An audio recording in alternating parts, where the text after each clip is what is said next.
चलिए फिर से स्वागत है हमारे चैनल पे। और हम लोग देख रहे थे टाइप्स ऑफ रिएक्शन।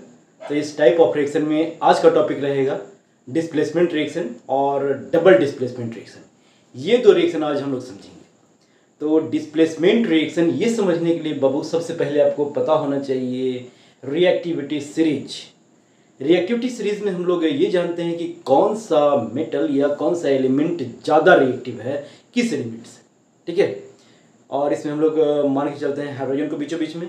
तो कौन कौन से हैं जो हाइड्रोजन से कम रिएक्टिव हैं और कौन है जो हाइड्रोजन से ज़्यादा रिएक्टिव है, कौन सा एलिमेंट है जो बहुत ज़्यादा रिएक्टिव है, हाईली रिएक्टिव है। तो ये रिएक्टिविटी सीरीज आप लोग याद कर लीजिएगा, तब ये सुविधा होगा समझने में, ठीक है। तो सबसे पहले हम लोग समझते हैं कि डिस्प्लेसमेंट रिएक्शन होता किस प्रकार से, पहचान क्या है इसकी। तो जब ये डिस्प्लेसमेंट रिएक्शन होगा ना, तो इसमें क्या होगा, तो एक सिंगल एलिमेंट आएगा, ठीक है। एक रहेगा सिंगल एलिमेंट और एक रहेगा कंपाउंड, ठीक है। एक सिंगल एलिमेंट रहेगा और एक रहेगा कंपाउंड। और उसके बाद क्या होगा, तो प्रोडक्ट के रूप में ये जो सिंगल एलिमेंट होगा इस कंपाउंड वाले एलिमेंट को कर देगा डिस्प्लेस, और डिस्प्लेस करके एक दूसरा कंपाउंड बनाएगा और एक अनदर एलिमेंट को वो डिस्प्लेस कर चुका होगा, ठीक है। यही है इसका पहचान। एग्जाम्पल देखते हैं, समझ में आ जाएगा। जैसे जितना भी हम लोग मेटल का रिएक्शन करवाते हैं एसिड के साथ, फॉर एग्जांपल हम लोग लेते हैं जिंक और इसका रिएक्शन करवाते हैं हम लोग HCl के साथ, ठीक है।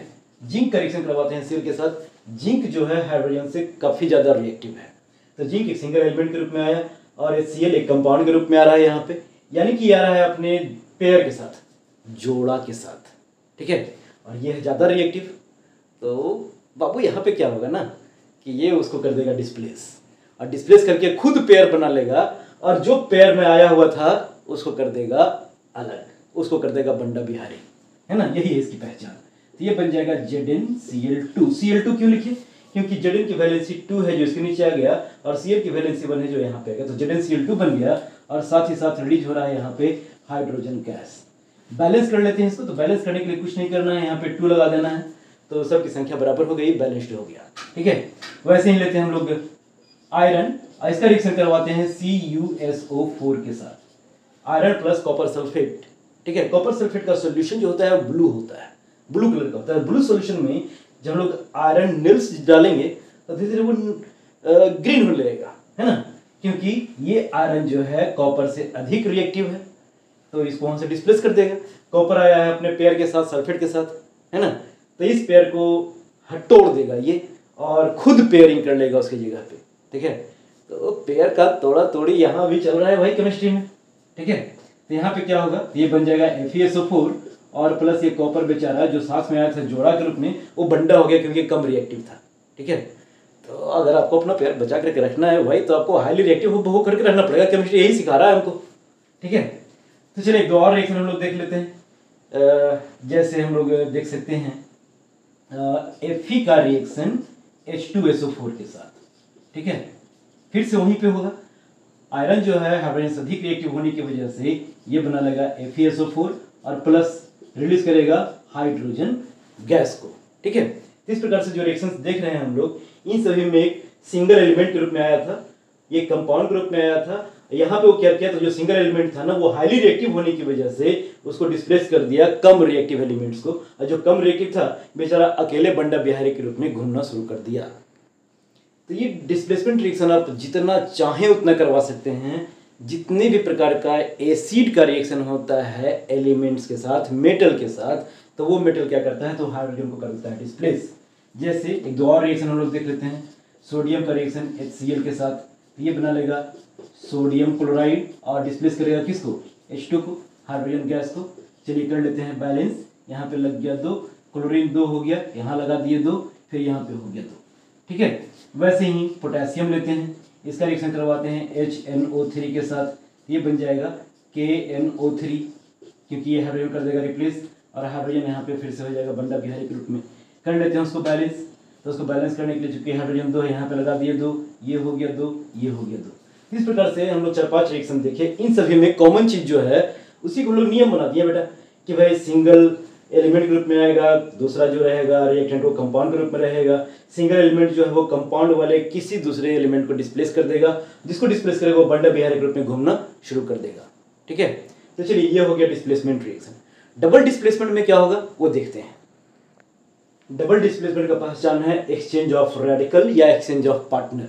वो अपने पार्टनर को एक्सचेंज कर लेगा, ठीक है, वो अपने रेडिकल्स को एक्सचेंज कर लेगा, यही है इसकी पहचान, ठीक है। तो इसका रिएक्शन हम लोग देखते हैं। इसका रिएक्शन क्या क्या है, तो गिने चुने रिएक्शन है, बहुत ज़्यादा रिएक्शन इसका नहीं है। सोडियम सल्फेट का रिएक्शन करवाते हैं बेरियम क्लोराइड के साथ, सोडियम सल्फेट, ठीक है, sodium sulphate Na2SO4 Na2SO4 plus barium chloride BaCl2।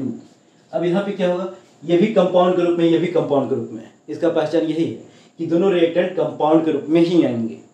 दोनों जो रिएक्टेंट होंगे कैसे हैं, ये भी कंपाउंड के रूप में और ये भी कंपाउंड के रूप में, ठीक है। जो प्रोडक्ट होगा उसमें क्या होगा, तो अपने पार्टनर को कर लेगा एक्सचेंज, बस हो गया किस्सा खत्म। जैसे सोडियम का पार्टनर कौन है यहाँ पे, सल्फेट, और बेरियम का पार्टनर है क्लोराइड। एक्सचेंज करने के बाद सोडियम के साथ कौन आ जाएगा, सोडियम इसके साथ कंबाइन कर जाएगा और बेरियम इसके साथ कंबाइन कर जाएगा, यानी कि अपने पार्टनर को एक्सचेंज कर रहा है, ठीक है। ये बन जाएगा NaCl plus BaSO4 barium sulphate और सोडियम क्लोराइड। कर लेते हैं इसको बैलेंस। बैलेंस करने के लिए बस 2 लगाएंगे और ये हो जाएगा बैलेंस। तो इस प्रकार से हम लोग डबल डिस्प्लेसमेंट रिएक्शन में देखिए कि एक्सचेंज ऑफ रेडिकल या एक्सचेंज ऑफ पार्टनर करता है। दोनों के दोनों रिएक्टेंट होंगे वो कंपाउंड्स के रूप में होंगे और वो दोनों कंपाउंड अपने रेडिकल को एक्सचेंज कर लेंगे, ठीक है। इस प्रकार से होता है ये डबल डिस्प्लेसमेंट रिएक्शन। एक और देखते हैं, बेरियम क्लोराइड का ही reaction, barium chloride plus aluminium sulphate. Aluminium sulphate का क्या हो जाएगा फॉर्मूला, ये हो जाएगा Al2SO4 सल्फेट की वैलेंसी इसके नीचे और एल्यूमिनियम की वैलेंसी इसके नीचे, ठीक है। ये भी देखिए यहाँ पे भी दो कंपाउंड के रूप में आ रहे हैं रिएक्टेंट, बेरियम क्लोराइड भी एक कंपाउंड और एल्यूमिनियम सल्फेट भी एक compound. Now you can guess कि क्या होगा, तो बेरियम भी अपना पार्टनर एक्सचेंज करेगा, एल्यूमिनियम भी अपना पार्टनर एक्सचेंज करेगा, क्योंकि पार्टनर को एक्सचेंज करने का ही प्रोसेस चल रहा है भैया, ठीक है। अपने पार्टनर का ये एक्सचेंज हो जाएगा डबल डिस्प्लेसमेंट रिएक्शन। तो बेरियम सल्फेट के साथ कंबाइन कर जाएगा, हो जाएगा BaSO4 और प्लस एल्यूमिनियम का कंबाइन करेगा क्लोरीन के साथ, हो जाएगा AlCl3, ठीक है। AlCl3 क्यों हुआ, क्योंकि एल्यूमिनियम की वैलेंसी 3 है जो इसके नीचे आ गया, क्लोरीन की वैलेंसी 1 है जो इसके नीचे आ गया, ठीक है। अब हमको करना है इसको बैलेंस। तो बैलेंस करने के लिए हम लोग क्या करें, तो देखा जाए तो सल्फेट यहाँ पे 3 है, ठीक है। तो सल्फेट अगर 3 है तो उसको कैसे बैलेंस किया जाए, तो हम लोग हमेशा बात की है कि अगर ऑड संख्या में हो तो उसको हम पहले इवन में कन्वर्ट कर लेते हैं। तो ये 3 है, यहाँ पे हम पहले 2 लगा देते हैं, तो 3 दूना ये 6 हो गया। 6 करने के लिए यहाँ पे हम लोग 6 लगा देते हैं, तो सल्फेट 6 हो गया। बेरियम अब 6 हो गया है, तो बेरियम को 6 करने के लिए यहाँ पे हम लोग 6 लगा देते हैं। अब क्लोरीन कितना हो गया, 6 दूनी 12 हो गया। इसको 6 दूनी 12 करने के लिए हम लोग क्या करेंगे, तो यहाँ पे हम लोग 4 लगा देंगे, तो 4 के 12 हो गया, एल्यूमिनियम भी हो गया 2 दूना 4। इस प्रकार से हम लोग इसको बैलेंस कर लिए। तो ये 2 रिएक्शन जो डबल डिस्प्लेसमेंट रिएक्शन को रिप्रेजेंट कर रहे हैं, यहाँ पे हम लोग क्या देखें, दोनों में कॉमन चीज, तो दोनों में जो रिएक्टेंट्स हैं वो दोनों रिएक्टेंट कंपाउंड के रूप में आ रहे हैं और प्रोडक्ट में वो अपने पार्टनर को एक्सचेंज कर रहे हैं। इस प्रकार से हुआ डबल डिस्प्लेसमेंट रिएक्शन। तो अभी तक हम लोगों ने इस वीडियो में 2 प्रकार का रिएक्शन, 2 प्रकार का डिस्प्लेसमेंट रिएक्शन समझा, एक डिस्प्लेसमेंट रिएक्शन और एक double displacement reaction. Displacement reaction में क्या था, तो उसमें एक रिएक्टेंट जो था सिंगल एलिमेंट के रूप में था और एक कंपाउंड के रूप में था। डबल डिस्प्लेसमेंट का पहचान क्या था, तो इसमें दोनों का दोनों जो है वो कंपाउंड के रूप में ही आ रहा है रिएक्टेंट, ठीक है। तो चलिए फिर मिलते हैं अगले वीडियो में कुछ नए टॉपिक के साथ। तब तक ख्याल रखिए अपना, अपने परिवार का, अपने देश का। शब खैर।